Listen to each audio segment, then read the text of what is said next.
생명의 생가 이영훈 목사입니다. 오늘은 11월 2일 목요일입니다. 신명기를 묵상하는데 32번째 시간이죠. 12장 15절에서 28절까지 용도별 식물에 대한 법도라고 하는 내용입니다.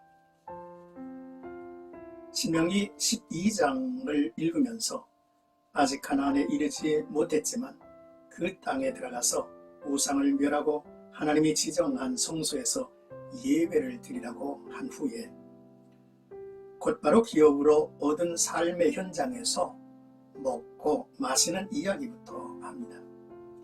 사람이 먹는 것으로 멸망에 이를 수 있기 때문이 아닌가 싶죠. 먹는 즐거움에 대한 욕망이 배로 하나님을 삼게 되기 까닭입니다. 고전 중에 죽음에 이르는 7가지 죄라고 하는 책이 있습니다. 탐심이란 주제가 끼어 있습니다. 에바 그리우스는 탐식은 정욕의 어머니라고 했죠. 음식은 우리의 몸을 유지하는 데 필요한 영양을 공급하는 것만이 아니라 사회문화적 성격을 띠고 있습니다. 어떤 음식을 누구와 어디서 먹느냐에 따라 신분과 계층을 나타내는 중요한 지표로 격상되었다는 사실이죠. 또한 요즘 몸이 좋다면 무엇이든지 먹죠. 먹는 것이 삶의 즐거움이라고 배로 하나님을 이제 삼는 시대가 온 것입니다. 오늘 본문은 제물용 짐승이 아닌 단순히 식물 고기에 관한 규례의 말씀이죠. 이스라엘 백성이 지켜야 할 엄격한 율법과 규례를 말씀하면서 동시에 허용되는 범의를 가르쳐 주십니다.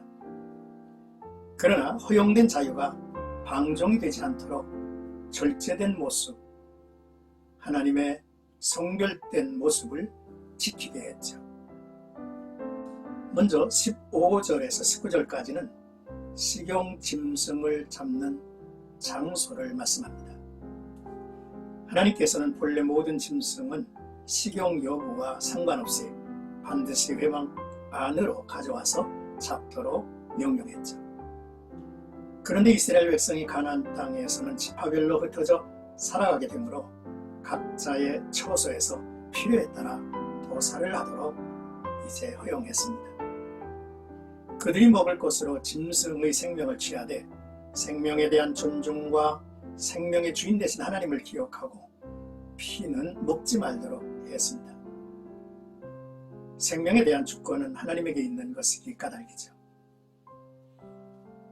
그러나 하나님께 드릴 성물, 곡식과 포도주와 기름의 11조, 또 소와 양의 첫 새끼, 또 소원을 갚는 예물, 악한 예물, 거제물은 이미 하나님께 드려야 할 것이기에 각 성에서 먹지 말고 성소로 가지고 와서 제물로 드리고 하나님께로부터 받은 것을 가족과 노비와 성중에 거하는 레위인들과 함께 먹도록 한 것이죠. 이 단락에서 우리는 함께 나누도록 하시는 하나님의 명령을 듣습니다. 이스라엘 공동체 내에서 소외되는 이가 있어서는 안 된다고 하는 하나님의 뜻입니다. 특히 레위인들이 식물로 인해 소외되지 않도록 했죠. 하나님 나라는 얻는 것으로 시작해서 나눔으로 완성된다는 사실을 기억하게 합니다. 또한 내 손으로 수고한 모든 일에 하나님께 감사하고 그 앞에서 즐거워하라는 것이죠. 그리고 레위인을 저버리지 말고 함께하라 했습니다. 이제 20절에서 28절까지는 피는 생명이니 먹지 못하리라 하셨습니다. 모세는 앞단락에서 가르친 말씀을 반복해서 강조하죠.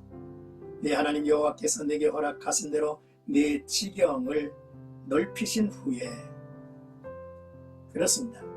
이제는 광야 생활처럼 한 곳에 장막을 치고 모여 살지 않게 되었고 지파별로 광활한 땅을 기업으로 받아서 나뉘어 거주하게 되었습니다. 그래서 만일 내 하나님 여호와께서 자기 이름을 두시려고 택하신 곳이 내게서 멀거든 내가 네게 명령한 대로 너는 여호와께서 주신 소와 양을 잡아 내 각 성에서 내가 마음에 원하는 모든 것을 먹되 정한 자나 부정한 자를 막론하고 노루나 사슴을 먹는 것 같이 먹을 수 있거니와 다만 크게 삼가서 그 피는 먹지 말되 피는 그 생명인즉 내가 그 생명을 고기와 함께 먹지 못하리니 했습니다. 다만 한 가지 중요한 명령을 주목하게 됩니다. 크게 삼가서 그 피는 먹지 말라. 피는 그 생명인즉 내가 그 생명을 고기와 함께 먹지 못하리라 한 것이죠. 하나님께서 모세를 통하여 이스라엘 백성이 곧 요단강을 건너 약속의 땅에 들어가게 되면 지켜야 할 하나님의 말씀을 하신 것입니다. 그 땅의 우상을 몰아내고 정한 장소에서 하나님께 예배함으로 하나님이 원하시는 하나님 나라를 확고하게 세우게 될 것입니다. 그리고 식물에 대해서 구체적인 내용을 명령하고 계시죠. 먹는 일이 참 중요합니다. 어디서 무엇을 어떻게 먹느냐는 구별할 줄 알아야죠. 하나님께서 만드신 생명의 존엄을 잊어버리지 말고 피를 고기와 함께 먹지 말라 했고 모든 명령을 따르면 그들의 후손 역시 복을 누리게 하시겠다고 말씀을 약속을 하셨습니다. 탐식, 곧 무절제한 본능은 쾌락의 덫에 빠지게 되고 탐욕의 죄를 짓게 되는 것입니다. 인간의 죄는 탐식으로부터 시작이 되었음을 봅니다. 첫사람 아담이 선악과를 보고 먹음직하고 보암직해서 그 과일을 따먹지 않습니까? 성경이 사람이 취할 음식물에 대한 규례를 두는 것은 놀라운 영적 의미가 있는 것입니다. 사랑하는 생각 가족 여러분, 오늘 말씀을 통해서 첫째로 우리가 거주하는 각 처소에서 내 마음이 원하는 음식을 먹게 될 것이다. 그러나 피는 먹지 말라. 피는 생명과 일체라 하신 말씀을 주목합니다. 둘째, 하나님께 드릴 예물은 구별하여 하나님이 택하신 송수에 가지고 가서 드리되 하나님께로부터 다시 받은 식물은 그곳에서 먹되 자녀와 노비와 레위인과 함께 먹으라 했습니다. 하나님이 주신 식물은 함께 나누어 먹어야 합니다. 하나님이 허락하셔서 내가 수고한 모든 일에 감사하고 즐거워하면서 더불어 공동 식사를 하는 것이죠. 셋째로, 내 지경이 넓혀지면 식물이 풍성해져서 언제든지 원하는 만큼 고기를 먹을 수 있으리라 했습니다. 먹고 마시며 풍성해지고 자유를 누리게 된다는 것은 감사한 일이죠. 그러나 경계해야 합니다. 꽉 찬 배가 되어 텅 빈 영혼이 될 수 있기 때문이죠. 넷째로, 모세는 풍요로운 시대를 말하면서 강조합니다. 내가 네게 명령하는 이 모든 말을 너는 듣고 지키라. 내가 네게 명령하는 이 모든 말입니다. 너는 듣고 지키라.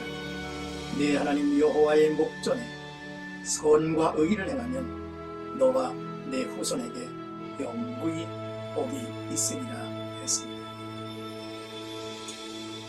오늘 이 시대에 먹고 마시는 것으로 하나님을 잃어버리는 일이 없기를, 하나님을 외면하는 일이 없기를, 하나님과 멀어지는 일이 없기를 주님의 이름으로 축복합니다.